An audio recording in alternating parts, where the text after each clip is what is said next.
Ladies and gentlemen, welcome once again to the Packernet Podcast. I am your host and resident panelist, as always, Ryan Schlip. Check us out online, packernet.com. Find me on Twitter, pack_dadav. Well, today is going to be kind of a news and notesy kind of day. I want to get caught up on everything. Make sure we are all up to date. Obviously, the injury news, we got some updates on that. We got to hear from Matt LaFleur. Giving his, as I try to find my notes here, giving his details as best as he can about the injury stuff, which, of course, really, Matt LaFleur provided no insights. Let's just put it that way. We got our official injury report, and that's really what matters. In fact, anybody who had the gall to ask Matt LaFleur about injuries got the, I don't even know what you call it, the I hate you look from Matt LaFleur. The level of disdain just seems to grow every single time. It's almost, it used to be to the point where some of the people in the media would ask questions, and it's like, you guys, and it was recently, you guys have heard me say this within the last year, like, man, these questions are so stupid. It's gotten to the point that Matt LaFleur has become so hostile that even if the question isn't the best question, I'm looking at it like, dude, Matt, freaking chill, dude. Why are you such a douche? He's so mad and so just like blatantly just got that screw you attitude. And like, maybe he's just tired of people asking things that he feels like they should know by now. Like, I shouldn't have to tell you not to ask this question. I don't really know. I don't know. But I also think it's gotten to the point where he seems to really dislike certain people. I'm not going to name names. If you know, you know.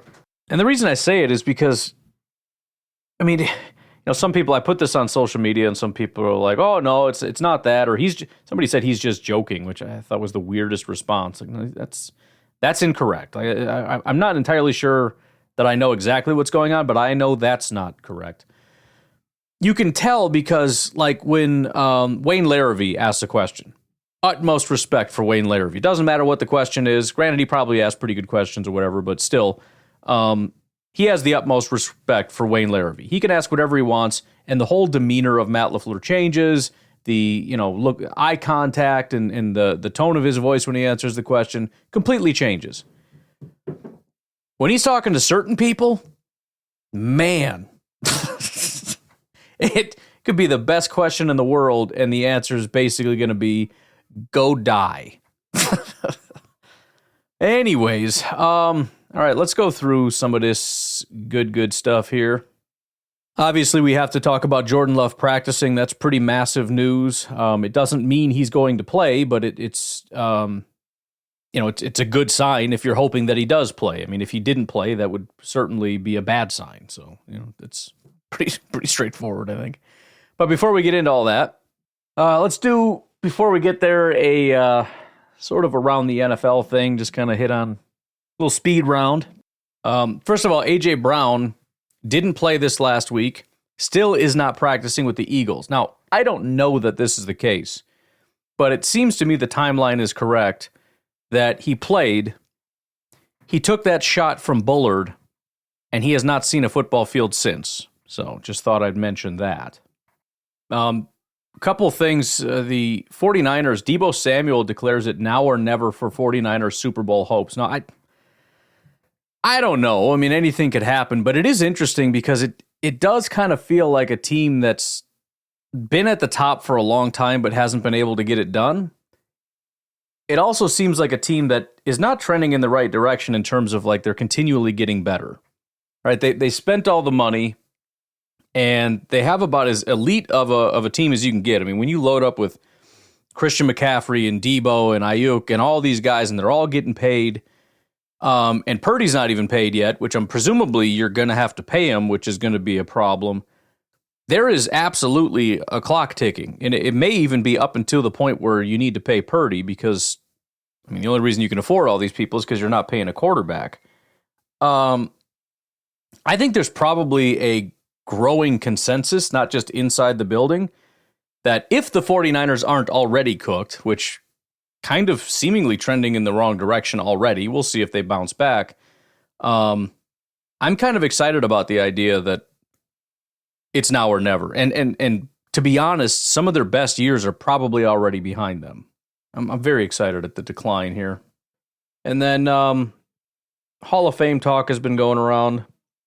Some of it circulating with the Packers, mostly people being upset about, snubs or whatnot. I don't usually engage in that because I know the players care. I really have a hard time getting myself to care. I don't really respect the Hall of Fame, but it doesn't really matter. But anyways, Eli Manning and Marshawn Lynch lead the 2025 Hall of Fame nominees, so something to keep an eye on if you care, I suppose.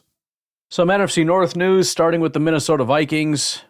There's apparently some growing. It seems like this has been a thing for a while. The Vikings, they went from a team that paid everybody. They you're one of our guys, we're paying you, to a team that doesn't seem to want to pay anybody. Again, I still don't understand getting rid of Danielle Hunter, as we just watched him dominate the Bears for the Houston Texans. Now there's talk about Cam Bynum apparently commanding a contract some people think as high as what McKinney got, and the fact that the Vikings are unlikely to obviously franchise tag him and also potentially unlikely to pay him. So Cam Bynum may also be leaving the Minnesota Vikings after this year. We'll see. Speaking of Danielle Hunter, with the upcoming Texans game, Danielle Hunter and Stephon Diggs are going to be going back to Minnesota, so that's kind of funny. In addition to that, Justin Jefferson was limited in practice. Jordan Addison did not practice.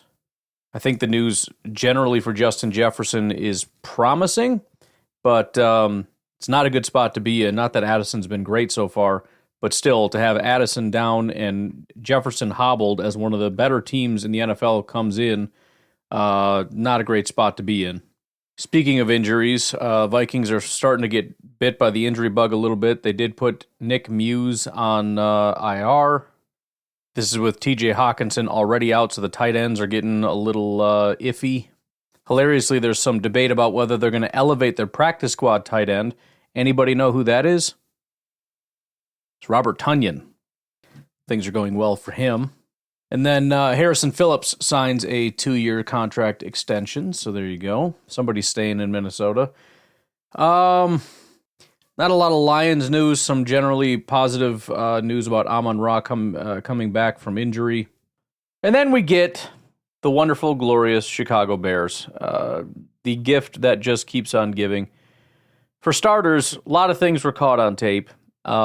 One of them last week is DJ Moore hating everything about his life, hating the football team, hating just stuff in general. DJ Moore did address the situation. Moore said Wednesday he was frustrated, but not at Williams or anyone specifically. He said he did some self-evaluation after seeing the video and regretted letting his frustrations show as much as they did. Quote, "I shouldn't have shown as much," Moore said via Courtney Cronin of ESPN. But it's a part of the game. Like I said, we were one play away from the game changing, and we just couldn't connect. Nobody on offense could connect with the one player or get the one play started to get us on track and go up. It's football. Everyone's going to have their ups and downs and frustrations. What's funny about that is he said it's not about anybody. He said it's not about Williams. Bro, everybody knows who you're talking about. Like speaking in veiled language that isn't really veiled at all. Let's go through that again real quick. We were one play away from the game changing, and we just couldn't connect. Yeah, okay. Nobody on offense could connect with the one play or get the one play started. Bro, just say Caleb. Okay, just say it. You know that's what you mean. Okay?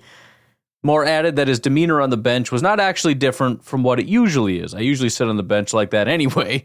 So I don't know what that's about. Bro, that's just my face, dude. I don't know what you're talking about. I just look like that. I'm going to be watching out for that, by the way. Just see if they show DJ Moore on the sideline when they're winning, and he just looks pissed. It's possible. Some people just have a face like that. I think I kind of have a face like that.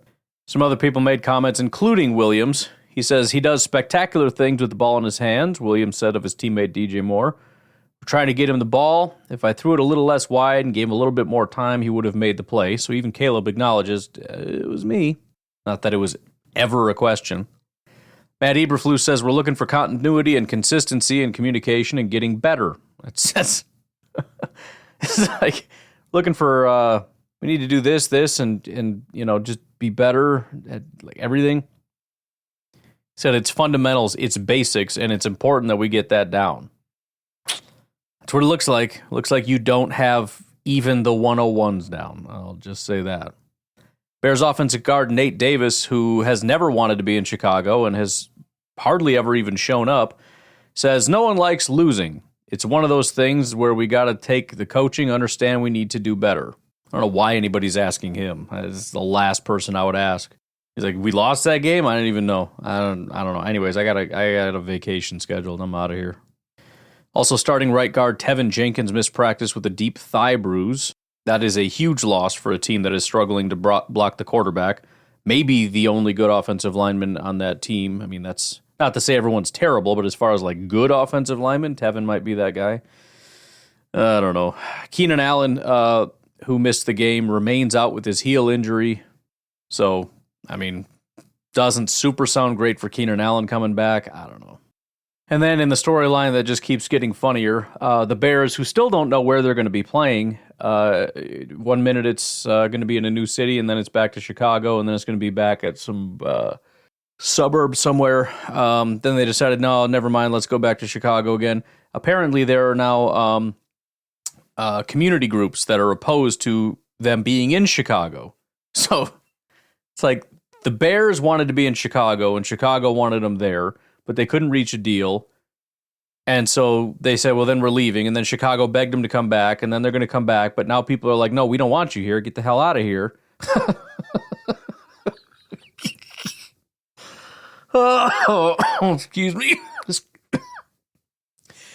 Oh, I love this team.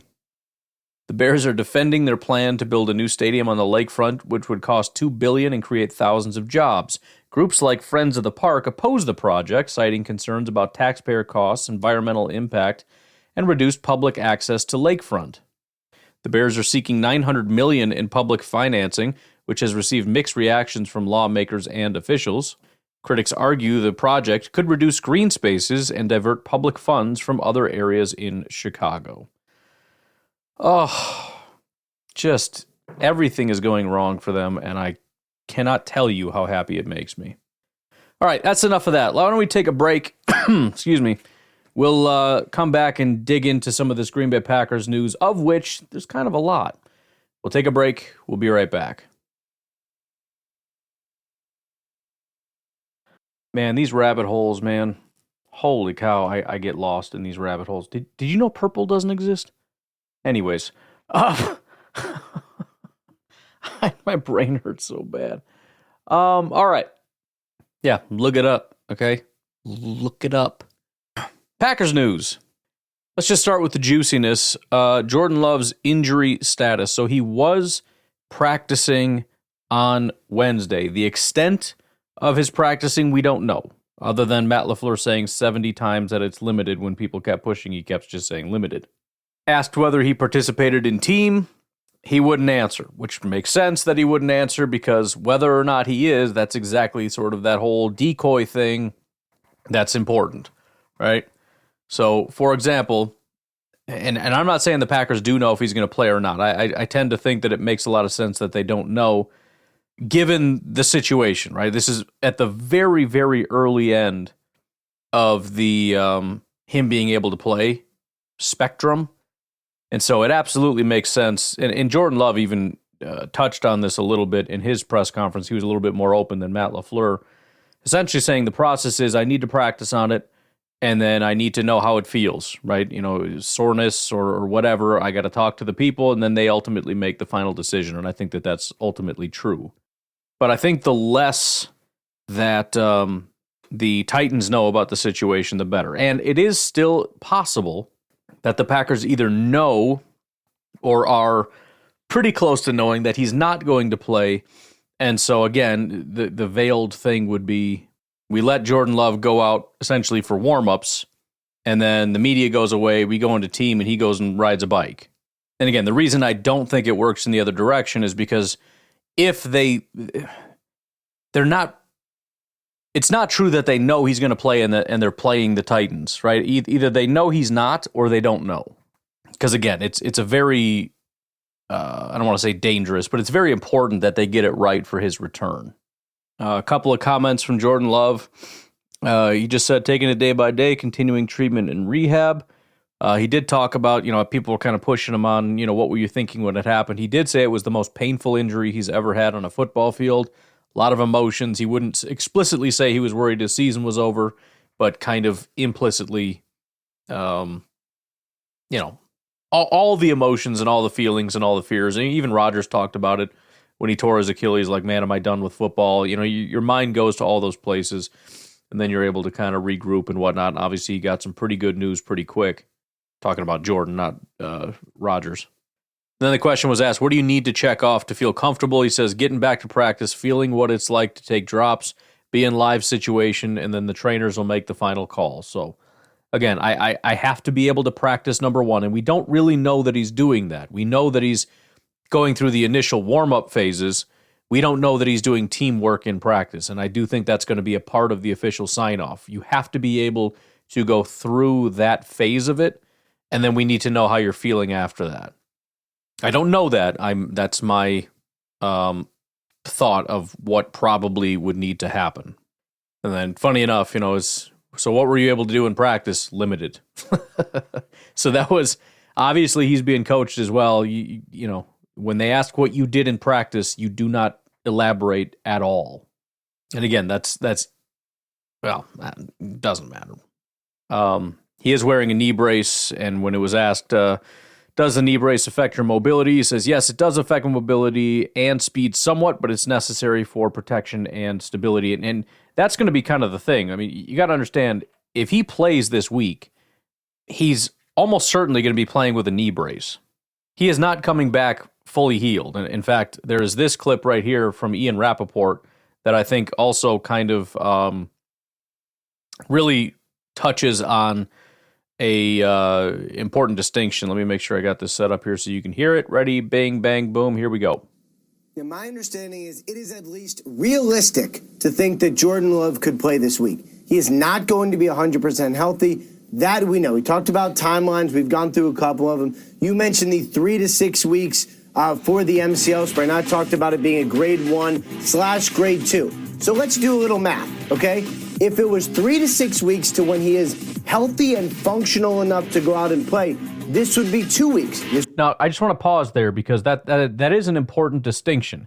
It's not two separate things. It's not Ian Rappaport said 3 to 6 weeks, but other people said it's grade 1 to grade 2, meaning it's not actually 3 to 6 weeks. It could be sooner. No. Ian Rappaport is saying it's a grade 1 to a grade 2, and the prognosis is 3 to 6 weeks. In other words, I acknowledge that that's the grade of the strain, but I'm telling you, to fully heal is 3 to 6 weeks. So it's not two separate things. This would be beating the timeline. It also would mean, based on the injury and all the scans, he would not be fully healthy. Jordan Love, as it was described to me, is someone who can go out there, put a brace on, and play knowing he's not going to be himself, knowing he's not going to be at full go 100%, but that he can't injure it further because of the brace he's wearing and would want to go out and do it. That's what it would be. If Jordan Love goes out and plays this week, he's not a magic healer. He's just someone who has rehabbed extremely hard. The injury was obviously not as bad as it seemed at the time, but someone who's willing to go out there at less than 100% and just play.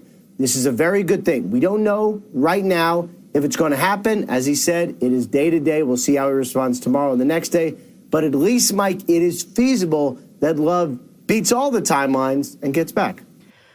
All right, so as far as how much does this move the needle for me, I had mentioned it was, 99% he's not playing last week. This week, maybe like 80% he's not playing. It moves the needle maybe a little, but not a ton. Let's call it 75% or flip it 25% that he plays. In my mind, this is not anything official. I'm just giving you my thought on it. And the biggest reason I say that, obviously it's important that he's able to practice. It does indicate moving in the right direction. But again, it doesn't mean a ton to me, because by practice and limited, meaning he did something, but really maybe not very much. Like there was video of him like basically doing like the warm-ups, jumping jacks and the little hoppy, hippie, scoppy things that they do. I don't know what that phrase was that I just came up with. And then I think there were some simple things like other non-team quarterback drills, like, play action, handoff, roll out, throw, which, again, it's not nothing. But I also think that he's doing things where there's almost a 0% chance of injury with a knee brace compared to, actual physical contact type stuff. The other reason why I'm still very skeptical is, again, number two, you've been pushing this narrative since last week that he's really close. And it's real, like he's really close. Now we get to the point where it's like we push him out there to practice. And I'm not saying they're abusing him to push this lie. I think that is the state that he's in. But it would make sense that you'd put him out there, and then when people say, okay, but what did he actually do? You give him the death stare and say, why don't you shut your mouth and don't worry about it? And then on top of that, I think this is very, very important.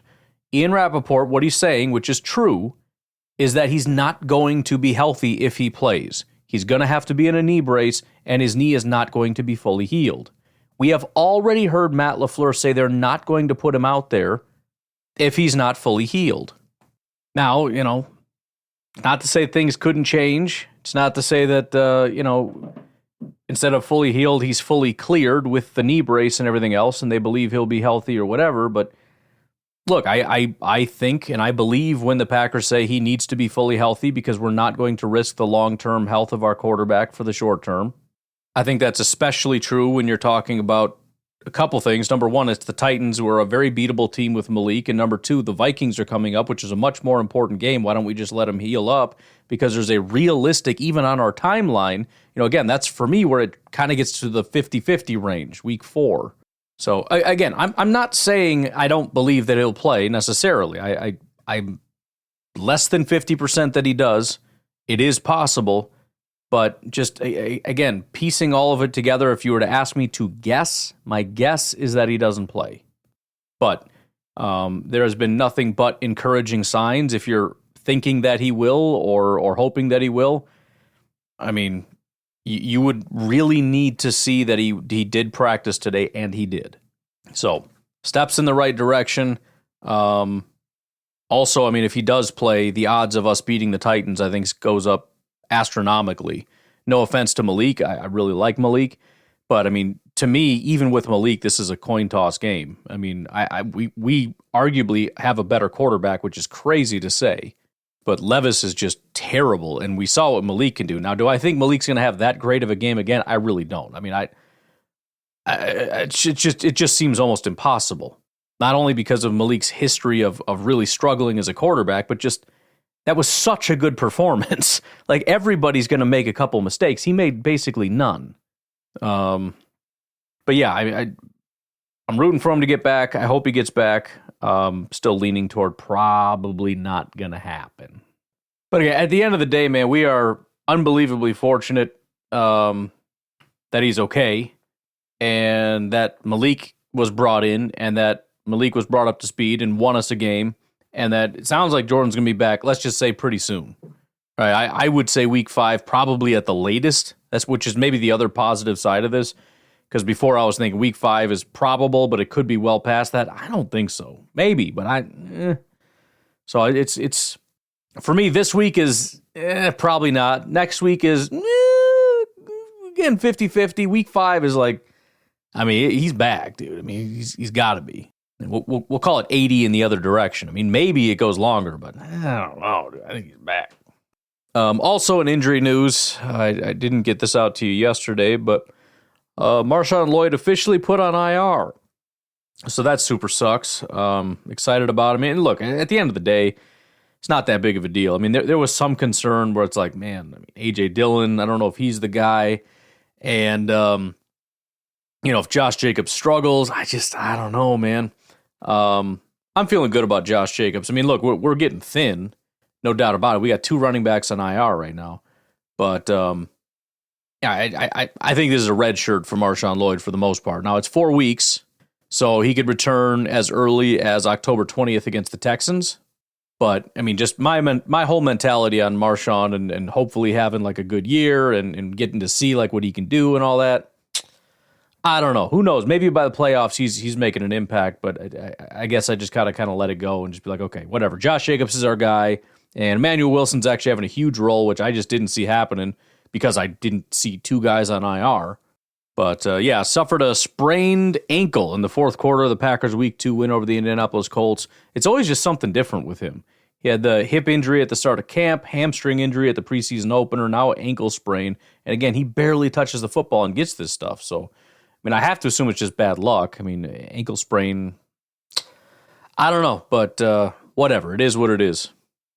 He was asked about it. He said, honestly, I don't know. It's a sprain, so I got to go figure it out. I'm walking pretty good. I'm doing everything pretty good. It's just day to day. I'm excited for whatever's to come. Obviously, he's pretty bummed out. Let's just call it what it is. Asked about dealing with multiple injuries, said just do what you can do. Accept the adversity. Just got to get better at the end of the day. There's something good that comes out. So I'm taking it day to day, eventually be ready to roll, which I don't doubt. I mean, I think he'll be in a good position. Almost seen nothing from him, but I like what I see. I like the tools that are there. I mean, the vision has to be there. It's similar to other running backs where it's like if you don't have the vision, you're not going to be very good. It's going to be frustrating, but you can see the short area quickness. You can see that cut ability, the bounce ability, the low center of gravity with the power behind it and everything. I mean, there's some tools that are exciting, and I can't wait to watch. But just going to have to wait, and that's it. Just wait, I guess.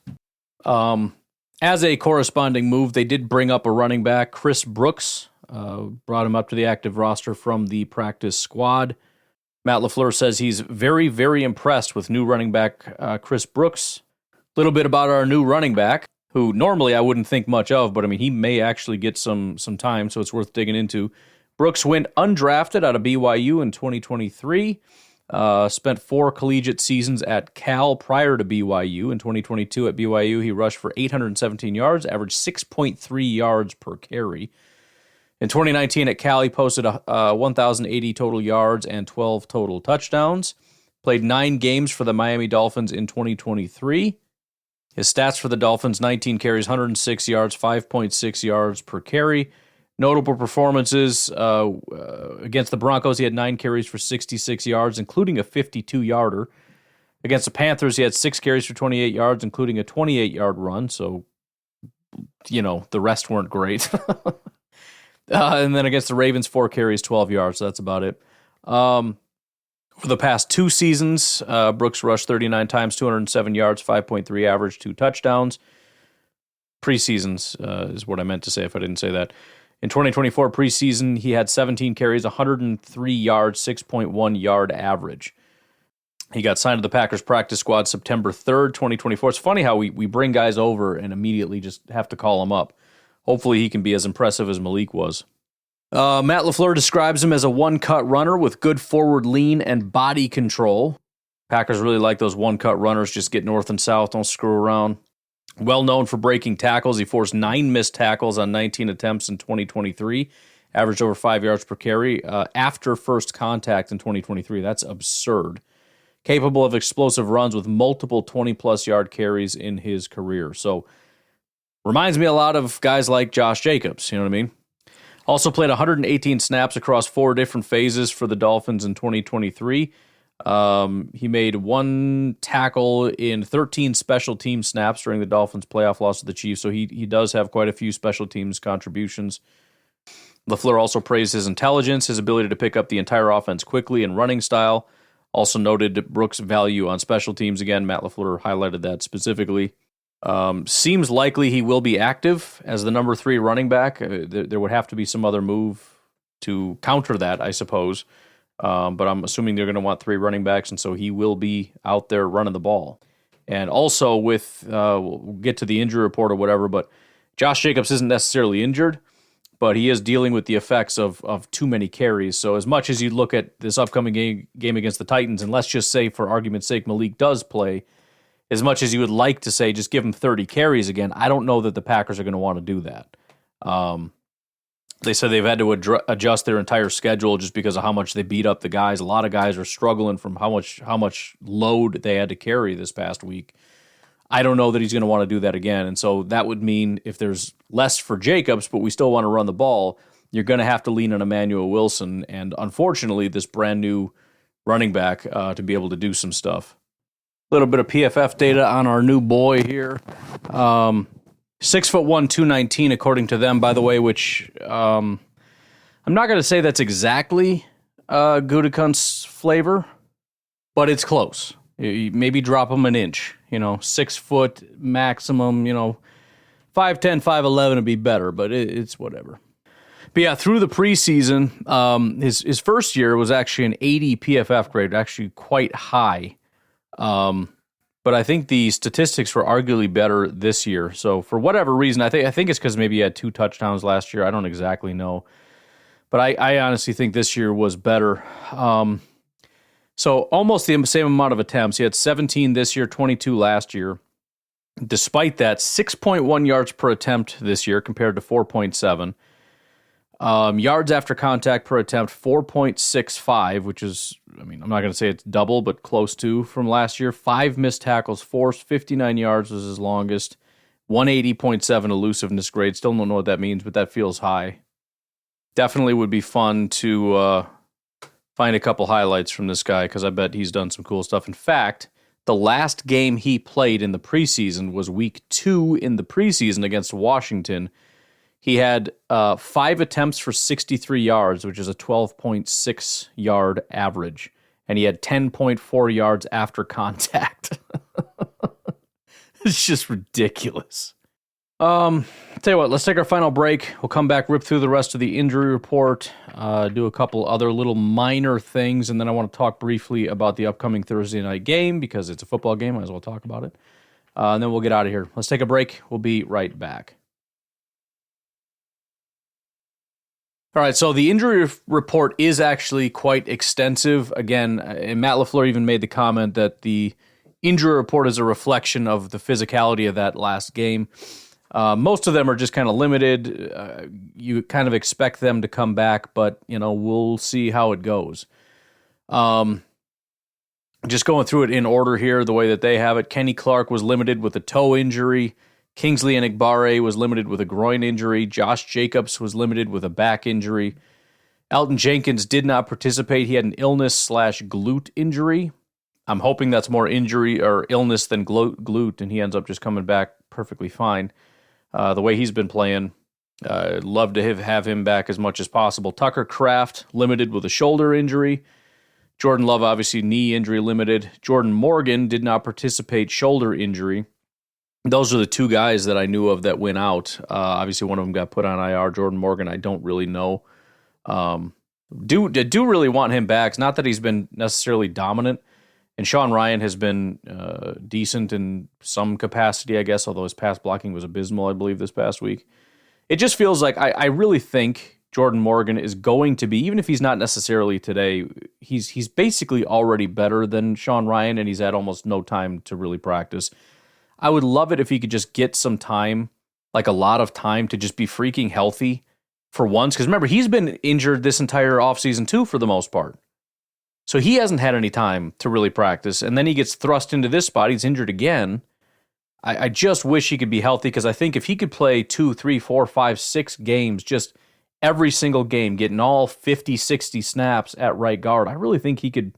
I'm not talking about elite, but I have every reason to believe that he could be a good football player and an upgrade and finally a reliable option at right guard. But whatever. It just is what it is right now. Josh Myers limited with an ankle injury. Jaden Reed did not participate with a calf injury. That's kind of the one that had me gasping a little bit. Zach Tom limited with a quadricep injury. Carrington Valentine did not participate with an ankle injury. That's another one that's kind of not as serious, but kind of not what you want to hear. And then finally, Rasheed Walker limited with a shoulder injury. As far as Josh Jacobs, Matt LaFleur talked about it, said, obviously, again, tons of wear and tear on him. 32 carries, 151 yards, but he did say that he thinks he's going to be fine. I think the exact quote was, "I think he'll be fine." So they're really trying to take it easy on him. And I almost wonder, I hate to say they're fudging the injury report in it because I don't know how serious of a thing that is, but I almost wonder how much they would like to get some of these guys rest and are kind of just leaning on, like, are you okay? Like, my back's kind of hurting. Like, well, why don't you just sit it out? We'll put it on the injury report. You got a back injury. Take a day. We'll see how you're doing tomorrow. You know what I mean? As opposed to when I see the injury report, back injury, I'm thinking, oh, no, it's like the Mike Tyson, it's spinal. Like something's wrong. Which, again, is why it's just kind of a day-to-day. We'll see. I'm hoping that by tomorrow, a bunch of these guys come off, and by Friday, we're whittled down to very few left on that injury report, but that's me being hopeful. As far as Jayden Reed, also don't really have any insight into what happened. However, apparently Jayden Reed's been dealing with some stuff. I believe he was questionable in the last game, but played anyways, so this may be just kind of a re-aggravation, or like he's really battling through some stuff, so I'm a little bit nervous. Again, the way he's been playing, he's a huge asset. I mean, obviously, we've still got Romeo, who's playing great. Wicks stepped up last week. Haven't seen Christian a ton, at least in the passing game. I think I just saw he's the third highest graded blocking wide receiver. So while he's not getting targeted right now because it's, not really his jam, the deep shots to Watson with Malik, he's still gutting it out as a blocker. But as much as I trust the guys around him, I mean, Jayden is such an absolute asset and threat. On the Titan side, by the way, nowhere near as extensive, but a little bit more serious. I guess it's not really, because 2 out of the 3 are veteran rest. But 3 guys on here, none of them participated. Jeffrey Simmons was a rest day. L'Jarius Sneed was a rest day. Tajay Spears, the running back, though, didn't participate with an ankle injury. Not going to get into that today. It'll probably be 2 days, because I think tomorrow is going to have to be laughing at the enemy, just based on the schedule. It's tomorrow or never. So I think tomorrow's got to be laughing at the enemy day, and then it's going to be review the Titans day, and then Sunday is going to be sort of final thoughts on the game / reviewing the rest of the Sunday games. And maybe the most important news to come out, Luke Musgrave apparently shot, I believe, his first white-tailed deer in Wisconsin. Might not be his first, but we're going to call it his first. And might not say it matters. You might say, who cares, dude? You might even say, that's terrible, that poor deer. I didn't say any of those things. Because while you're out there worrying about the deer, I was doing what matters and looking up, historic superstitions to find ways to make this about how this means Luke Musgrave's going to be better. And ultimately, I think that's why you come here. The Apaches... Shut up, this is happening. The Apaches, along with other Native American tribes, put a lot of significance on a hunter's first kill, often performing rituals of thanksgiving and purification. The first hunt could determine the young man's future success and bring him closer to the spirit world. The Apache believed the spirit of the animal would live with the hunter and guide him through his future endeavors. Do you understand why this matters now? He's got a deer inside of him that's going to help him run seam routes. You ever seen a deer run? Act like I'm stupid. How about the Mongolians? Their shamanic beliefs. Hunting was seen as a sacred practice, and the killing of the first large animal, like a deer, could be accompanied by a shamanic ritual to honor the animal's spirit. The hunter was believed to gain spiritual strength and protection from the spirits of the animal they killed, especially if it was their first. Okay, so we've got the deer is inside of him, going to help him run like a gazelle, or, a deer. Also going to give strength and protection. Protection's important. Strength, also pretty good for a tight end. The Romans. Hunting was associated with the god Diana, the goddess of the hunt. A young hunter's first successful hunt was often seen as a rite of passage, symbolizing the favor of Diana, who would bless them with increased hunting prowess or protection in battle. So now he's got Diana on his side, okay? Can run like a gazelle, strong, protected, got Diana hanging out. The Sand people, or the Bushmen in Africa, believe there was a transference of the animal's power to the hunter, particularly speed, endurance, and strength. Come on now. Now again, probably not his first deer ever in his life, but it's his first Wisconsin deer, and I think that counts. I'm not positive, but I think this is the turning point for Luke Musgrave. I think we see big things. All right, with that, let's talk about the upcoming game. So we have the New England Patriots are going to be playing at the New York Jets. Jets are currently between 6 and 6.5 point favorites, which is pretty sizable. Makes a lot of sense. Not a ton to go off of on here. They're two AFC teams.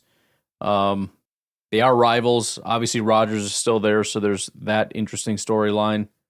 Do with that what you will.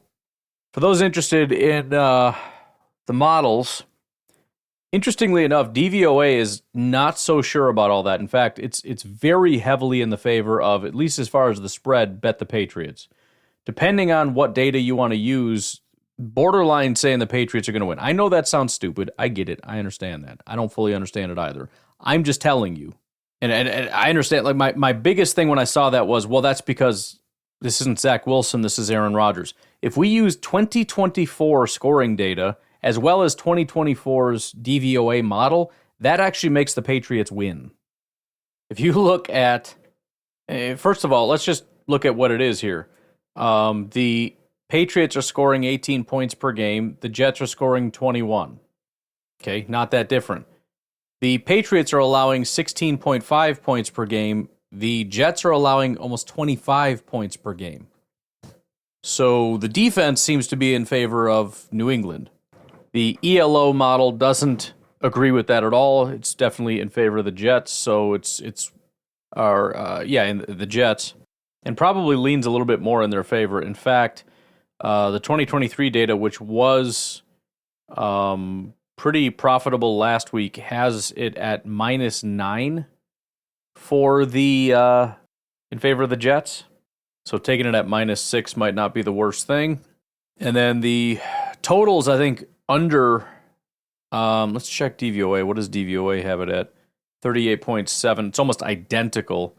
They got that the total set at 38.5, but the ELO has it at 35 based on the last year's model, and then 29.7 based on 2024.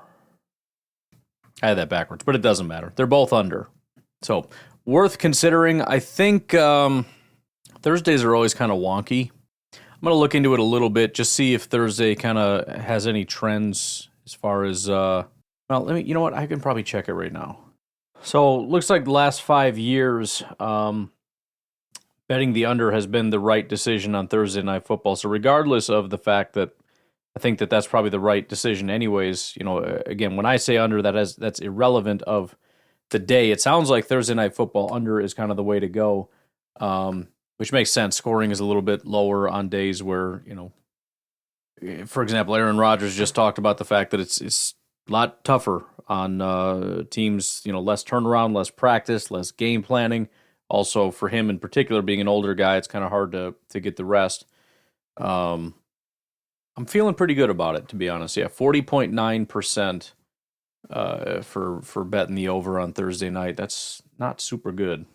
36-52-1. Just looking at individual teams since we're here, the Jets against the spread on Thursday are 7-10-1, so 41%. Generally underperform. Patriots are the opposite. And you could say, well, that's because the Jets, you know, have been a bad team and the Patriots have been a good team. Yeah, but that's different when you're talking about against the spread. If you're talking straight up, wins and losses, fine. But against the spread is already taking into account how much you suck. Do you overperform or underperform? So it's worth noting that the Patriots win against the spread 55% of the time. Jets lose against the spread, 55% of the time or so.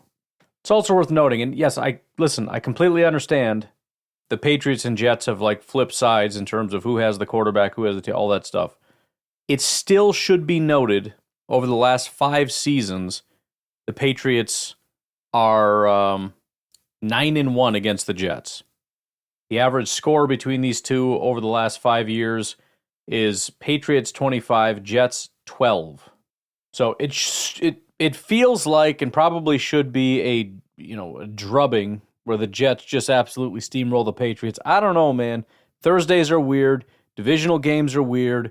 The history has been Patriots just psychologically abusing the Jets for years. I don't think Rodgers is playing particularly good football, and no, that's not just me being petty. That is what the data says. PFF does like him, but some of the more advanced analytics, not so much. If we're looking at, for example, completion percentage over expected, he ranks 26th between Bo Nix and Bryce Young. If you're looking at EPA per dropback, he ranks 20th. So I'm just saying, I would be leery of the way that this game is going to go. Elo is very confident that the Jets are going to steamroll them, but DVOA definitely not so sure. The history definitely doesn't like betting the Jets here. Seems like all indications would say, whether it's based on Thursday night, based on the history between the Jets and the Patriots, the under on an already expected to be low-scoring game, still the under is the way to go. So you're talking about a low-scoring game. And which defense did I say has actually been seemingly a little bit better? The Patriots. In fact, if you just look at, that DVOA is what I gave you. If you look at the EPA per play and look at which defenses are considered best right now, the Patriots ranked 12th. The Jets ranked 25th. Still very early, but again, I just, from everything I'm looking at, I'm struggling to just go all in on, the Jets are going to smoke them, especially when you're talking about a 6-point spread. I mean, it's hard to get up by 6 points, especially when you're a team that's not scoring a lot of points against a good defense. And then you add in, again, Thursday, the history, everything. Man, I don't know, man. I struggle. I'm hesitant to bet against the ELO because it was pretty good last week, but I'm very tempted to just bet on the Patriots against the spread because for a lot of reasons, I don't know if the Jets can get out by 6. At the same time, they could end up beating them by 20, and it wouldn't be that surprising. But anyways, those are my thoughts on the upcoming game. We will see how it goes. Again, tomorrow the plan is laughing at the enemy. I will do my best to go out and see what I can find for content. You guys have a good rest of your day. I'll talk to you later. Have a good one. Bye-bye.